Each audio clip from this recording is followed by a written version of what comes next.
A paz do Senhor, povo de Deus. Parece que não terminaram de cantar agora. Paz do Senhor, povo de Deus. Amém. Vocês estão bem?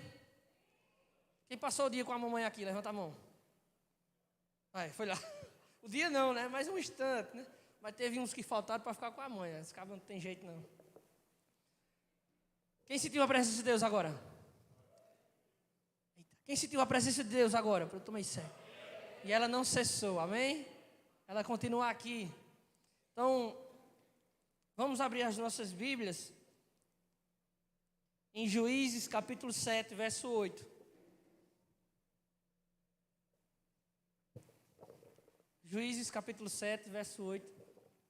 Não, essa mídia está de parabéns.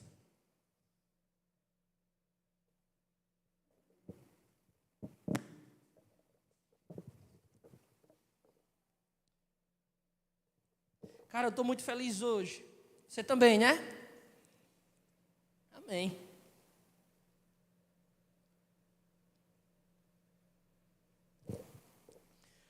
Juízes capítulo 7, verso 8. Quem aqui já ouviu falar de Gideão? Nem todo mundo, né? Gideão. Quem aqui, Gideão? Eu acho que aquela história de Esparta, ela foi inspirada em Gideão, né? Os romanos, ele tem, né, que conta sobre Leônidas e os 300 de Esparta. Eu acho que essa história foi inspirada nessa história aí, que é bem mais antiga, né? Amém? Se vocês não quiserem acompanhar pelo celular de vocês, Bíblia, tem aqui no telão, amém? Vamos lá. Gideão mandou os israelitas para as suas tendas, mas reteve os 300. E estes ficaram com as provisões e as trombetas dos que partiram. O acampamento de Midian ficava abaixo deles, no vale. Naquela noite, o Senhor disse a Gideão: levante-se e desça ao acampamento, pois vou entregá-lo nas suas mãos. Nas suas? Isso aí. Feche seus olhos, vamos orar comigo, amém? Cadê Salomão? Salomão saiu? Saiu, não foi? Cadê Juninho? Saiu também. Bora, meu tecladista. Fazer um som aí. Você é meus 300. Vamos orar, fecha os teus olhos aí. Vamos orar. Senhor Deus, Pai, somos gratos a Ti, Senhor, por esse momento que passamos, maravilhoso, Deus, onde nós podemos sentir a Tua presença, Pai, e não temos, Senhor, como Te agradecer, meu Pai. Deus, esse momento ao qual nós entoamos louvores a Ti, Senhor, e o Senhor nos retribuiu com a Tua presença, Pai. É para isso que nós estamos aqui, Senhor. Nós estamos aqui somente para sentir a Tua presença, Pai. Como o salmista Davi falou, que é melhor a morte do que uma vida sem a Tua presença. Aqui estamos nós reafirmando isso, Pai. Que a Tua presença é o nosso alvo, é o nosso objetivo, Deus. E Te pedimos, Pai, que não cesse essa presença, que o Senhor retribua, meu Pai amado, toda adoração a Ti endereçada aqui com a Tua palavra, Deus. Fala aos nossos corações, Pai, e que o Senhor nos ajude, Pai, a praticar tudo o que aprendemos aqui, Senhor. Deus, que não seja eu falando, mas seja a Tua boca falando através de mim, meu Pai amado. Então toca o coração da Tua igreja, abra os nossos corações para que estejamos abertos a ouvir a Tua voz. Te agradecemos por tudo, em nome de Jesus, e a igreja diz: amém.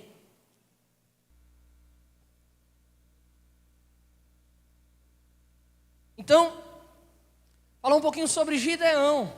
E para quem não sabe, Gideão ele foi um dos juízes de Israel, porque antes de começar o período dos reis, certo? Israel tinha juízes. Boa parte dos juízes também eram os sacerdotes que serviam como aquele cara que Deus usava ele para guiar a nação de certa forma, a nação de Israel. E agora no período de Gideão, a gente passa uma história que é muito conhecida e emblemática, cara. Imagina aí, você é agricultor.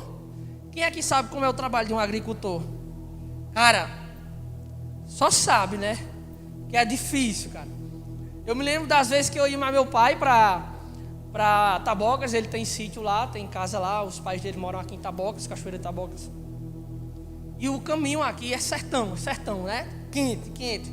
E às vezes eu passava e via um cara arrancando toco. Sol, não tinha uma árvore. O cara arrancando toco.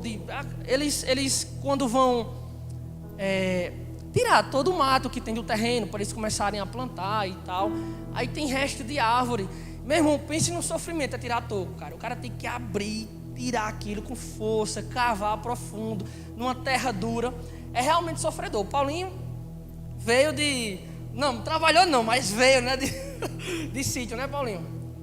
Monteiro, na Paraíba, né? Vivia disso, teus pais? Agricultor, né? Então, cara, eu tenho certeza que o vô, o bisavô, alguém já passou por isso. Cara, é um trabalho muito árduo, o cara trabalha no sol, quente, o dia todinho. E imagina você, agricultor, plantar, você pega a primavera, começa ali a preparar o terreno, você pega um pouquinho do verão, começa a plantar e tal, aí você espera as chuvas vir, aí depois que as chuvas vêm, o fruto nasce e você colhe. Aí quando você colhe, você descansa de todo o trabalho que você passou.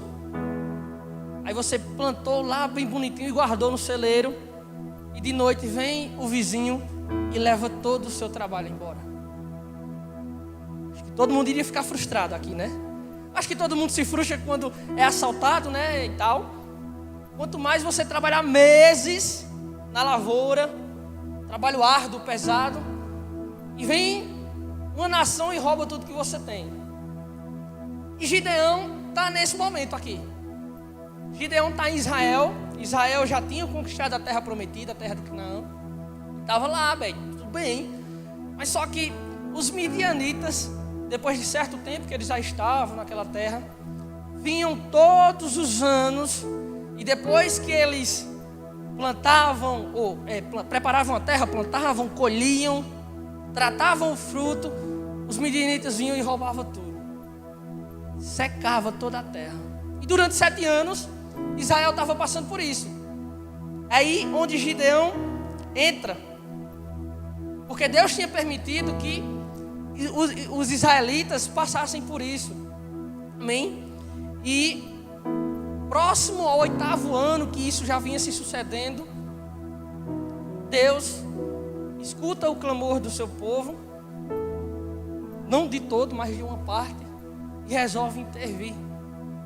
E no 8º ano, ele levanta Gideão, cara. Gideão, que era um lavrador. É interessante, se você ler Juízes, capítulo 6, 7 e 8, que a história de Gideão é curta, mas é famosa. Mas se você ler Juízes 6, 7 e 8, você vai ver toda a história de Gideão. E você vê que ele era um covarde, que passa a ser conquistador, e depois ele vira condescendente, porque no final da vida dele o cara desvirtuou-se. Mas vamos aproveitar na virtude dele. Amém? E o chamado de Gideão, ele é interessante, cara. Ele chama a atenção. Gideão está lá. A Bíblia fala que ele estava no lagar. No lagar. Eu vou falar rapidinho para quem não sabe aqui. O lagar é o seguinte. O lagar era um buraco que os judeus abriam na rocha mesmo, na rocha bruta. Eles abriam um buraco segundo a tradição, era mais ou menos 1,5 metro de diâmetro. Imagina um círculo, que ele tem um diâmetro de 1,5 metro, a largura dele, e uma profundidade de 2,5 metros. Um buraco interessante, em um lugar escondido, que não haja luz do sol, bem escuro. E Gideão estava malhando trigo ali, nesse lugar escondido, com medo dos midianitas virem e levar. Porque eu não sei se você sabe, o trigo ele era malhado na eira. O que é eira? É um campo grande. E eles, malhando o trigo, eles pegam, colocam o trigo lá, em uma espécie de peneira ou cesto, jogam para cima, e o vento, ele tira a impureza do trigo. Aí cai de volta na peneira. O trigo bom, e eles vão separando. E Gideão estava fazendo isso dentro de um buraco escuro, escondido de todo mundo, com medo dos midianitas. Então aparece um anjo lá e chama: ei, cara,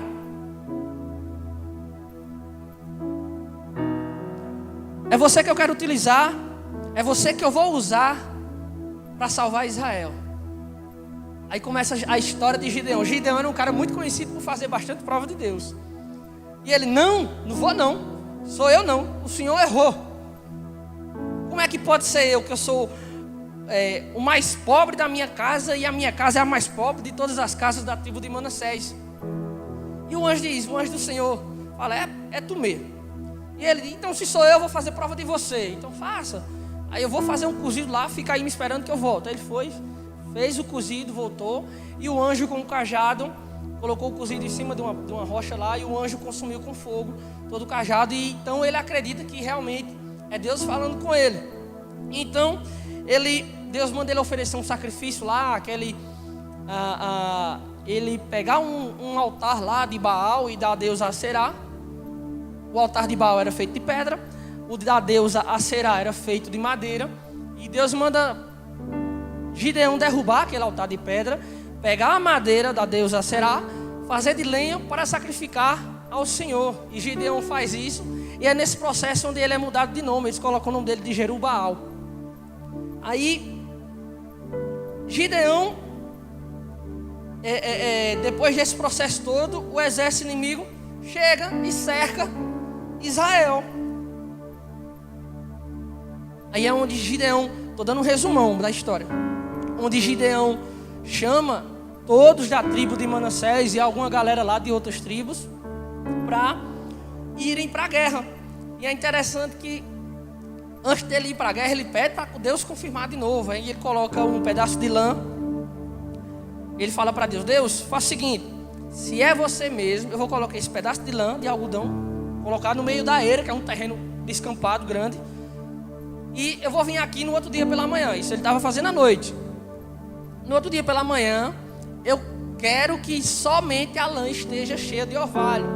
Eu não sei se vocês sabem, mas de manhãzinha tem aquela névoazinha, né? E ela deixa todo o ambiente com orvalho, com úmido.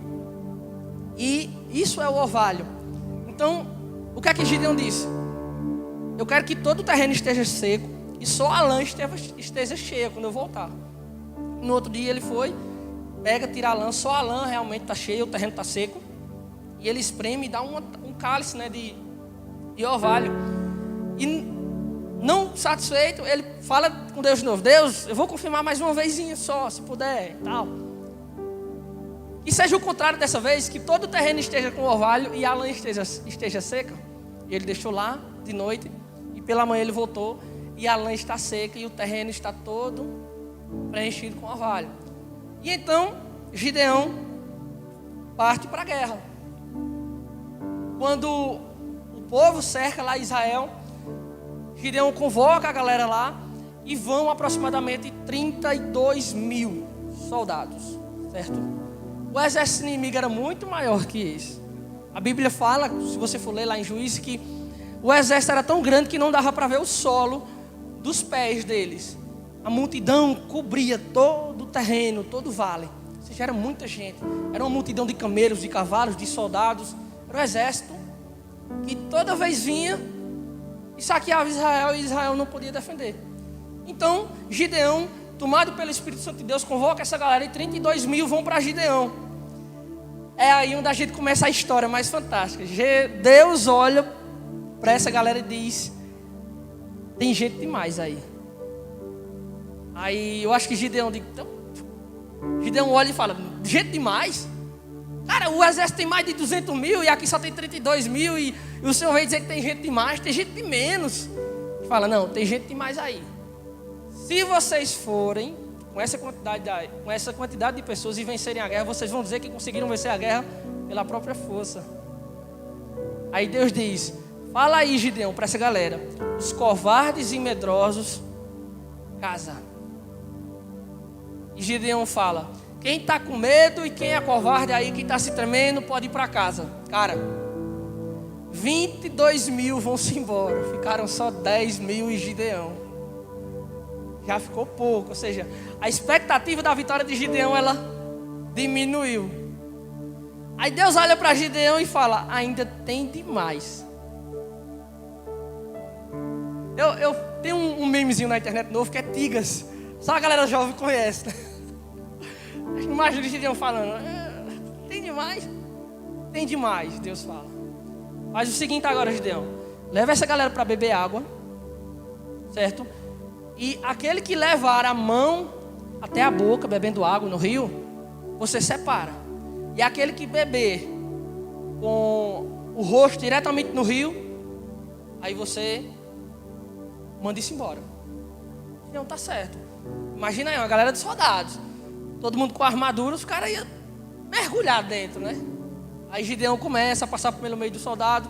E aquele cara que está lá, ajoelhado, olhando, bebendo água e olhando, Gideão diz: ei, você se separar, vem para cá, vem para cá, vem para cá. E nessa separação, ficou apenas 300 com Gideão. E a história é conhecida por Gideão e os 300, cara. 300 homens para vencer uma multidão incontável de inimigos. E Gideão vai para lutar. No momento final em que Gideão está lá para... É agora, vai ser agora. Deus diz: ó, Gideão, vai-te embora para o arraial dos inimigos que eu já te dei a vitória. Aí Deus, conhecendo Gideão, né, Deus fala: mas se você não tiver 100% com convicção que vai vencer, desce lá mais o teu ajudante, chamado Pura, que eu vou te mostrar algo.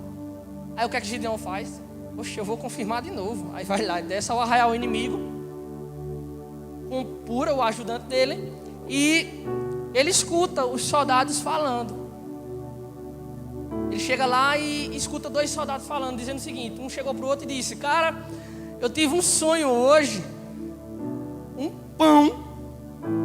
pão vem descendo um arraial, bate numa tenda e a tenda cai. Pense num pão. Aí o outro cara na hora disse: mas rapaz, eu já sei o que é isso. Isso é Deus entregando esse arraial na mão de Gideão. Vê só. A probabilidade de um pão derrubar uma tenda é muito pequena, né? E a mesma probabilidade para Gideão vencer a guerra com 300. E na hora que Gideão escuta isso, Gideão adora a Deus naquela hora e volta, porque Deus confirmou, cara. E então ele vem descendo mais a galera, 300 homens. Olha as armas do cara: um vaso de barro, uma trombeta e uma tocha. O cara preparado. E é interessante que Gideão, ele vai na troca de turno dos guardas, né? Ele separa 3 equipes de 100, tinha 300. Então separou 100 de um lado, 100 do outro e 100 do outro. E aí Gideão fala: olha, o que eu fizer vocês fazem. Aí ele chega descendo um arraial. Imagina a cena: tá os guardas trocando turno, ou seja, tem aqueles guardas que estão com sono, que vão acordar os outros ainda. Aí eles estão lá voltando com sono. Aí na hora, Gideão manda aquela galera quebrar o jarro tudinho. Imagina 300 jarros sendo quebrados de uma vez só. E a galera começou a trocar trombeta também no mesmo instante. Uma zoada. E os guardas voltando, os outros se acordam areados e dizem: o exército de Israel está nos atacando. Aí começam a se matar e outros a fugirem. E Deus dá a vitória a Gideão com 300 homens. Amém? Amém. E o nome do Senhor, ele foi glorificado.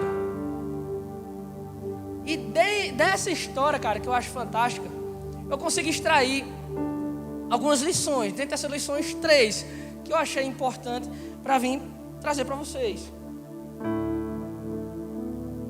A primeira lição, cara, é que Deus, ele chama pessoas, mas é para que a vontade dele seja feita. Coloca aí Juízes capítulo 6, versículo 7.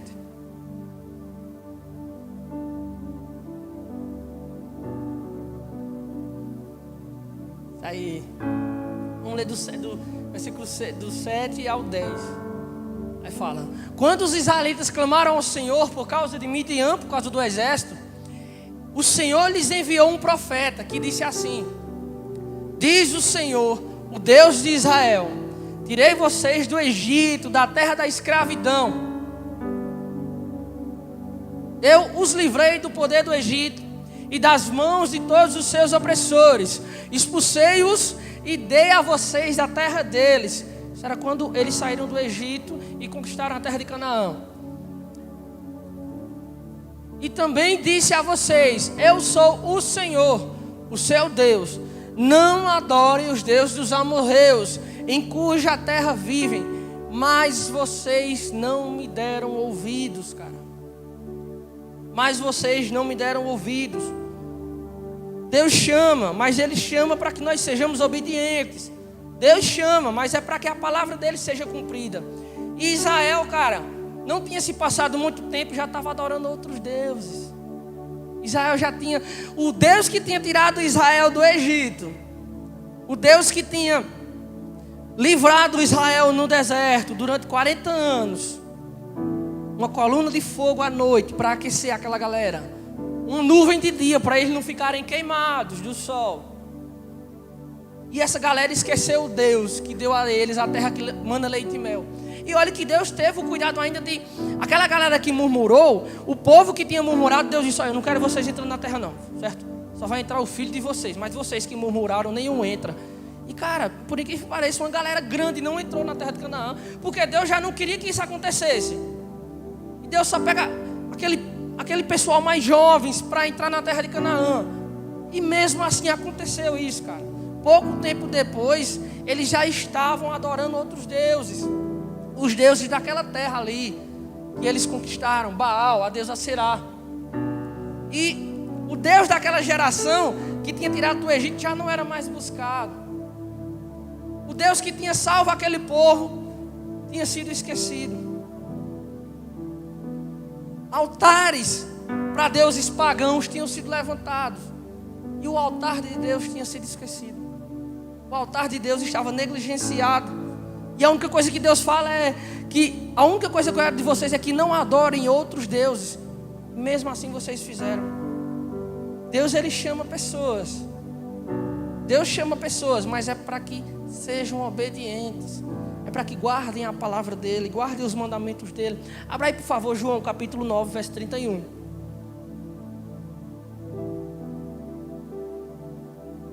João capítulo 9, versículo 31.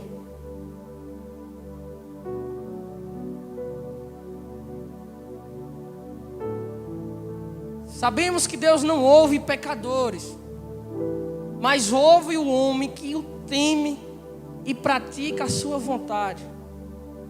Às vezes a gente começa a pedir a Deus as coisas, ou falar com Deus as coisas, e as coisas não estão, ou a gente não está obtendo respostas. Às vezes é por conta disso. Deus, Ele gosta, Ele se agrada dos obedientes, cara. Eu estava falando isso, eu falei isso no café da manhã para o pessoal do devocional. Falei isso sexta-feira na reunião da banda, na oração com a banda. Deus, Ele se agrada muito de pessoas obedientes, cara. Deus, Ele se agrada de pessoas que cumpram a vontade dEle, que fazem o que Ele chama para fazer. Deus, Ele permitiu que Israel fosse saqueado durante 7 anos por conta da desobediência do povo, cara. Deus, Ele permitiu isso para o povo voltar à memória ao Deus que tinha tirado eles do Egito, ao Deus que tinha dado a terra prometida, ao Deus que tinha abençoado eles constantemente. E só assim Israel acabou reconhecendo que estava errada. Só assim Israel reconheceu que a vontade de Deus precisaria ser cumprida. E Gideão, ele escutou a voz de Deus, ele obedeceu a voz de Deus. Por isso que foi o homem escolhido para livrar o povo de Israel. A gente na história, a gente escuta pessoas. A gente tem, por exemplo, Caim, cara. Caim foi um que Deus disse, Deus olha Caim lá meio invocado, lá meio recantado e tal. E Deus diz: Caim, rapaz, não faz isso não. Eu sei que tu está planejando alguma coisa, mas não faz não, cara. Vai ser pior para você se você for fazer. E Caim vai lá e faz. E é punido por isso. A gente olha Jonas, mas bem na frente. O profeta Jonas, Deus disse: olha, vai para Nínive. Aí Jonas vai totalmente para o lado contrário. E o que acontece? Virou comida de peixe. Passa 3 dias e 3 noites dentro do ventre de um peixe grande, cara. Porque não escutou a voz de Deus. Israel estava nessa situação. 7 anos sofrendo, plantando, colhendo e sendo saqueada. Plantando, colhendo e sendo saqueada. Gideão, ele estava malhando o trigo dentro de um buraco, cara. No escuro. Imagina a dificuldade que ele precisaria de vento e não tinha vento ali. Imagina a dificuldade para ele fazer todo o trabalho. Trabalho de formiguinha, ao invés de fazer um trabalho rápido e eficiente. Por conta do pecado, por conta que Israel tinha desobedecido à voz de Deus. E Ele chama pessoas, Ele chama você. Cada um que está aqui, nessa fileira, nessa. Deus chama você que está escutando na internet, está assistindo. Ele chama você. Mas Ele chama para que você obedeça à voz dEle. Ele chama para que você cumpra a vontade dEle. E às vezes você pode estar aqui, mas não está fazendo as coisas como Deus quer. Porque nós somos especialistas em planejar tudo conforme nossa vontade. Ah, não, eu vou traçar minha vida agora. Eu estou agora com tantos anos, vou fazer isso aqui. Em 5 anos eu vou obter esse retorno. Em 7 anos eu vou fazer isso. Depois eu vou conquistar isso ali. Aí vem um cara e saqueia e leva tudo. E seus planos? O que é que acontece com eles? Gideão estava malhando trigo no lagar, que era utilizado para malhar as uvas. Eles faziam esse buraco para que eles fizessem vinho. Eles colocavam as uvas ali, descia um cara e começava a pisar. Isso era a função disso ali. Escondido. Não adiantou de nada plantar em terrenos vastos, se o inimigo vem e leva tudo. O povo não estava escutando a voz de Deus. É aí que você chega e diz: cara, é melhor, deixa eu rever meus conceitos. Será que vale a pena eu fazer as coisas como eu quero e no final dar errado? Será que vale a pena eu traçar todos os meus objetivos, todos os meus planos, ignorar a voz de Deus, fazer tudo como eu quero e no final dar errado? Será que vale a pena? Isso é um bom investimento? Deus, Ele chama você. Deus chama para fazer várias coisas. Deus chama você no seu trabalho, Deus chama você na sua família, Deus chama você onde quer que você esteja, na sua faculdade. Mas é para fazer cumprir a voz dEle. Amém? Amém? É tempo de escutar a voz de Deus. É tempo de escutar o que Deus Ele quer para nossas vidas. E sabe o que é interessante?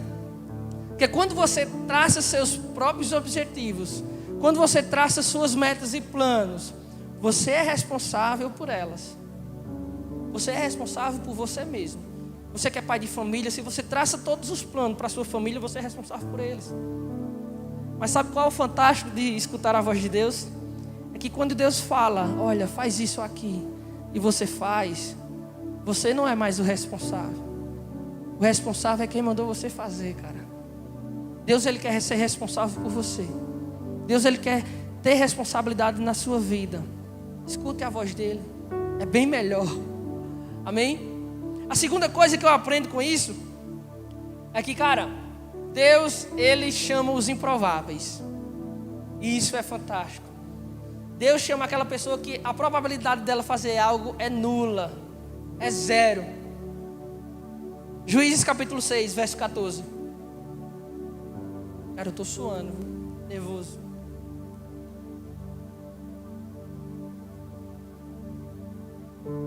O Senhor se voltou para ele e disse: com a força que você tem, vá libertar Israel das mãos de Midian. Não sou eu quem o está enviando? Ah, Senhor, respondeu Gideão, como posso libertar Israel? O meu clã é o menos importante em Manassés e eu sou o menor da minha família. Aí Deus fala: eu estarei com você, respondeu o Senhor, e você derrotará todos os midianitas como se fossem um só homem. Olha que Deus tão poderoso. Vai nessa tua força, Gideão, porque eu estou contigo. Eu vou entregar, cara, nas tuas mãos. Escuta a minha voz. E Gideão tenta argumentar: mas eu sou a pessoa menos indicada para isso. Eu sou o mais improvável para fazer isso acontecer. Mas é aí que Deus entra. Deus, Ele trabalha na improbabilidade para confundir a probabilidade.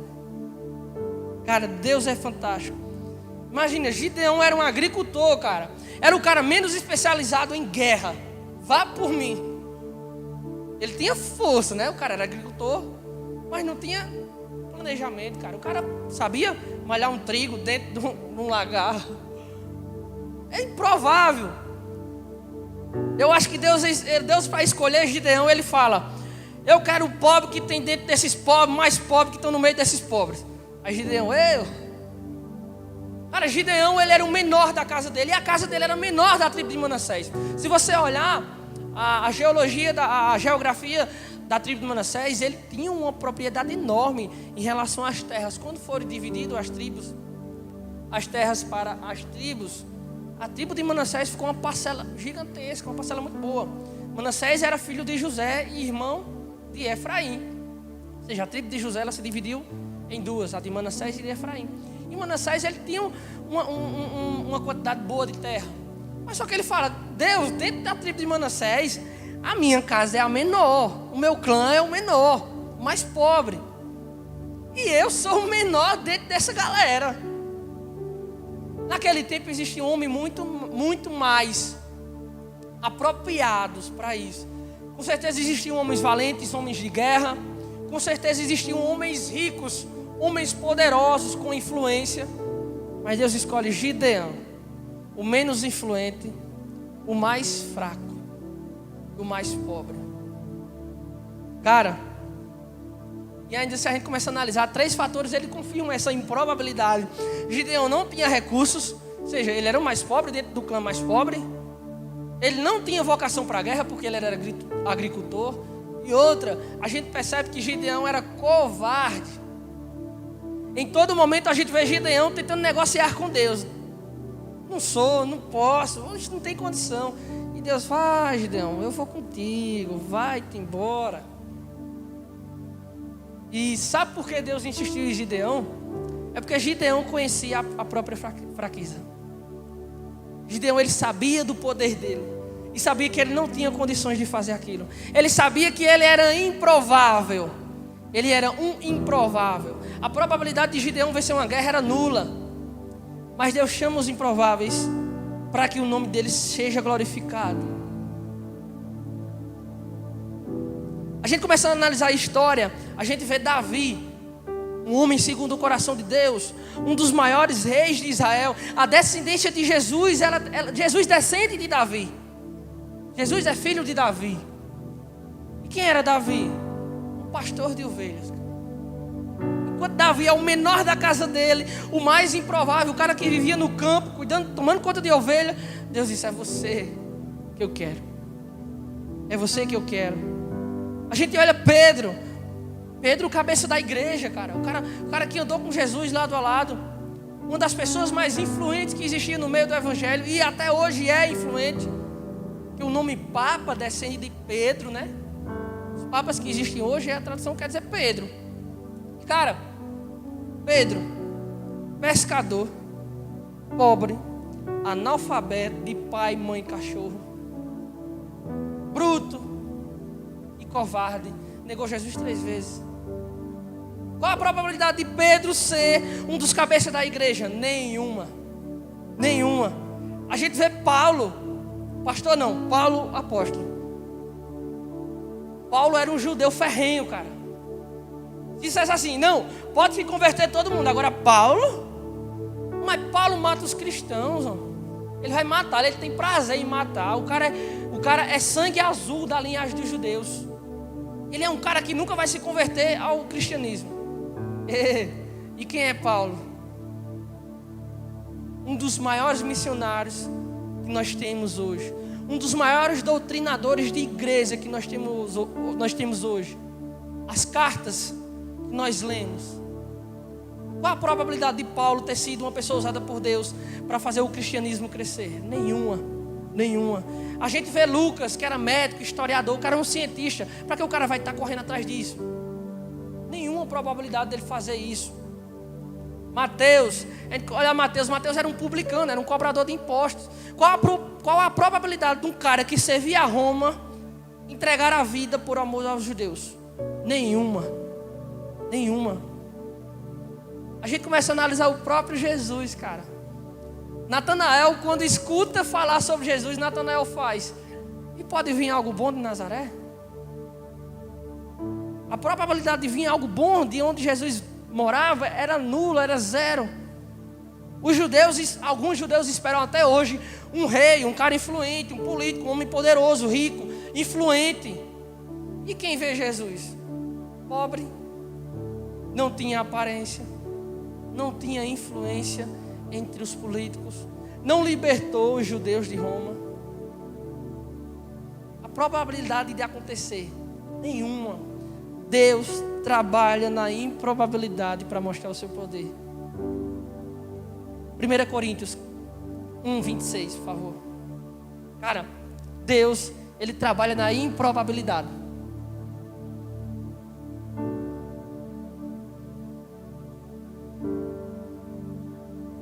Irmãos, pensem no que vocês eram quando foram chamados. Você foi chamado. Poucos eram sábios segundo os padrões humanos. Poucos eram poderosos. Poucos eram de nobre nascimento. Mas Deus escolheu o que para o mundo é loucura para envergonhar os sábios. E escolheu o que para o mundo é fraqueza para envergonhar o que é forte. Ele escolheu o que para o mundo é insignificante, desprezado, e o que nada é, para reduzir a nada o que é, a fim de que ninguém se vanglorie diante dele, cara. É o nosso Deus. Ele confunde as coisas que são, porque toda honra e toda glória é endereçada somente a Ele. E às vezes você chegou aqui e achando que você não serve para nada.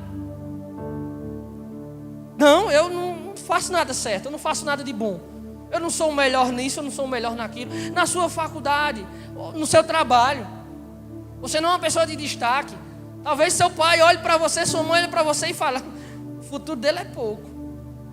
As pessoas olhem para você hoje e talvez elas digam: cara, provavelmente não. É aí onde Deus quer chegar em você. É de você que Deus está falando. É você que Deus quer. Deus quer, Ele quer um improvável. Ele não quer o doutor, não. Quer também. Mas às vezes o doutor pode dizer: ah, eu sou inteligente demais, cara. Eu consegui isso por mérito próprio. Aí Deus pega aquele louco que não é doutor e faz fazer melhor do que o cara que é doutor, para mostrar ao doutor que toda glória é de Deus, toda honra é para Deus. E cara, Deus, Ele te chama para fazer o nome dEle ser glorificado através de tua vida. Deus, Ele te chama para você trabalhar para Ele trabalhar em você. Ele chama os improváveis. Quem era eu? Eu era um irmão e hoje eu sou baterista da igreja. Qual a probabilidade, cara? Qual a probabilidade? Qual a probabilidade de Paulinho ser pastor? Qual era? Você queria? Não, cara. Mas não é falando não, mas meu pastor dá de 10-0 em muitos aqui, viu? Não é falando não, eita. Cara, vê só. Não tínhamos nenhuma probabilidade. Eu não conheço a sua história, a sua vida, mas analise ela. Qual a probabilidade de você estar fazendo algo para o Senhor hoje, analisando sua vida passada? Nenhuma. É aí onde Deus quer chegar em você. Ele quer pegar você e mostrar para as que são, para que elas se confundam, porque toda honra e toda glória é para... Aleluia. E a terceira coisa que eu aprendo com Gideão, Juízes 7:2.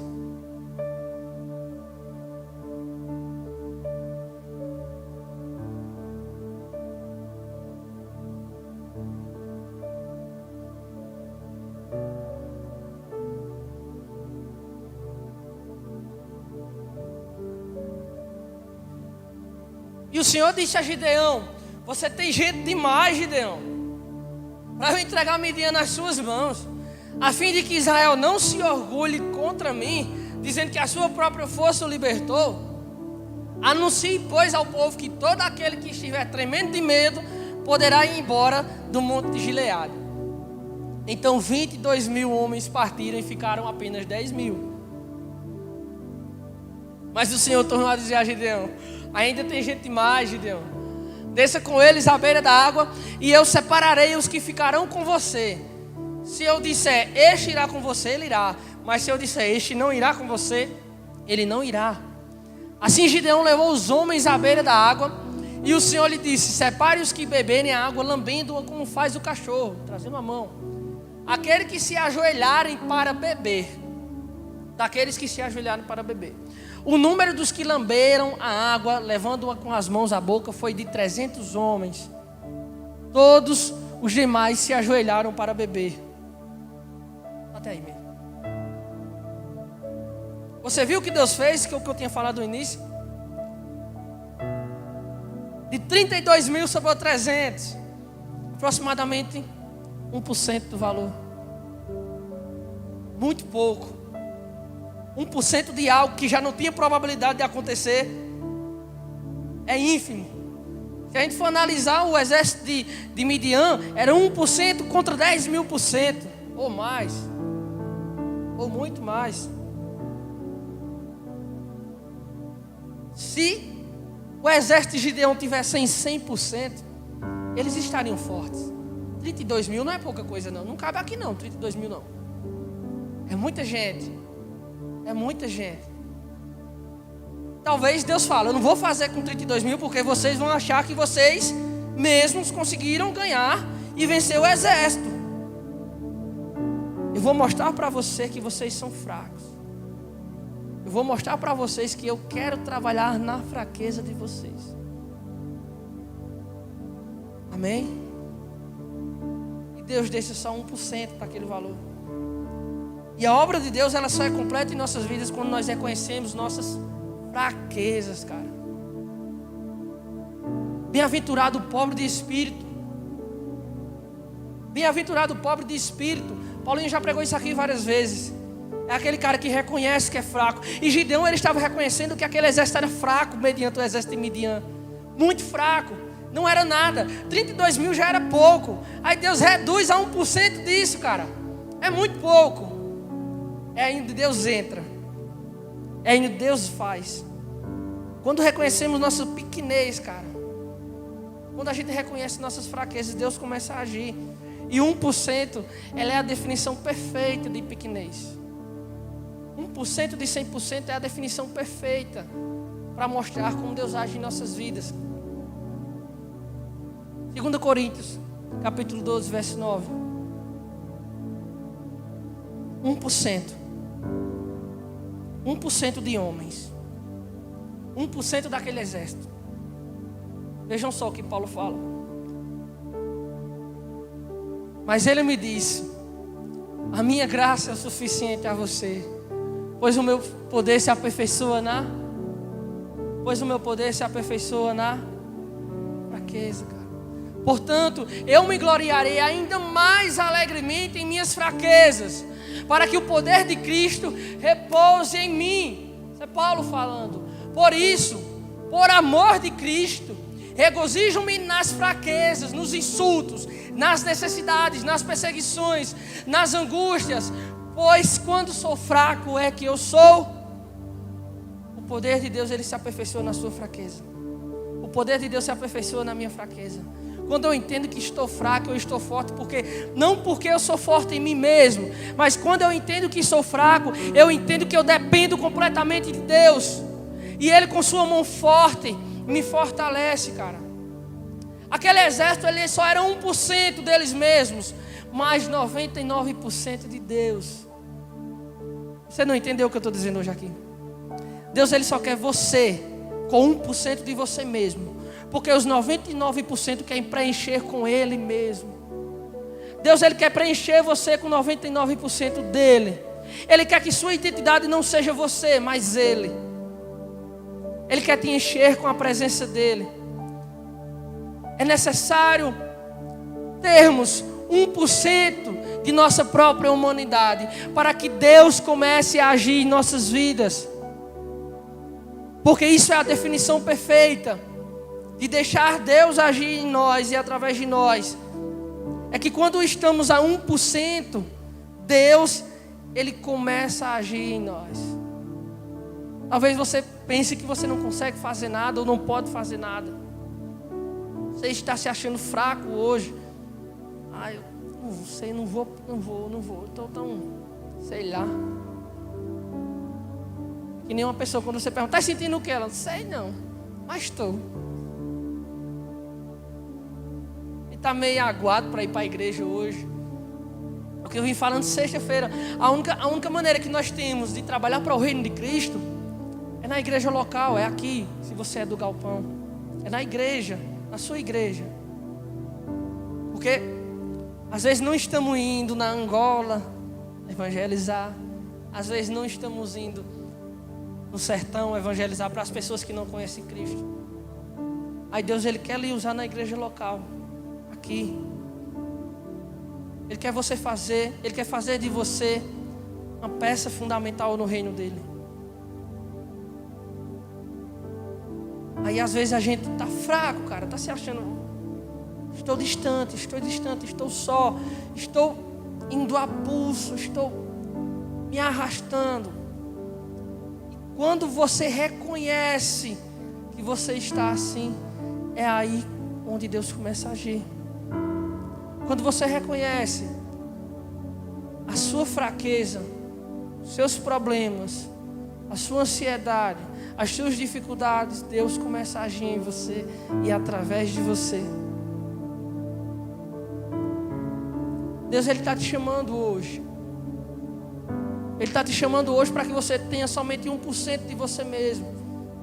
Para que os 99% seja preenchido pela presença dEle. Para que todas as lacunas da tua vida seja preenchida pela presença dEle. Para que você possa dizer, igual o salmista Davi falou, que é melhor uma morte do que uma vida sem a tua presença. De que adianta eu ter 100% de mim mesmo, se nada vai dar certo, ou se nada dá certo. Deus, Ele quer fazer você derrotar gigantes. Deus quer fazer você derrubar muralhas. Deus quer fazer você conquistar nações. Mas você só vai acontecer isso na sua vida quando você tiver 1% de você mesmo e 99% de Deus na tua vida. Fica de pé. Deus, Ele te chama para que a palavra dEle seja cumprida em você e através de você. Deus, Ele te chama porque você provavelmente não é a pessoa mais indicada para fazer isso. Mas Ele quer você. Ele quer você. Porque você é improvável. E Deus, Ele te chama para que você reconheça a sua própria fraqueza. Para que você reconheça que não tem força. Para que você reconheça que é pobre, é nu, é cego, é pecador. Para que você reconheça a sua pobreza espiritual. E só aí Ele vai começar a preencher a tua vida com a presença dEle. E só aí que as pessoas vão ver a face de Deus através da tua face. Só aí as pessoas vão ouvir a voz de Deus através da tua voz. Quando você estiver 99% preenchido com a presença de Deus. E se você chegou hoje aqui fraco ou sem sentir a presença de Deus, isso vai ser mudado agora, se você quiser. Deus, Ele te chama para escutar a voz dEle. E a voz dEle é: filhinho, venha até mim. Filhinho, venha até mim. Porque eu quero fazer você vencer muralhas, vencer gigantes, conquistar nações. Para que o meu nome seja glorificado e não você. A glória, ela não pertence a você. A glória pertence a Deus. Toda a glória é de Deus. E você só vai ser você mesmo quando não tiver você em você. Você só vai ser você mesmo quando Deus estiver em você.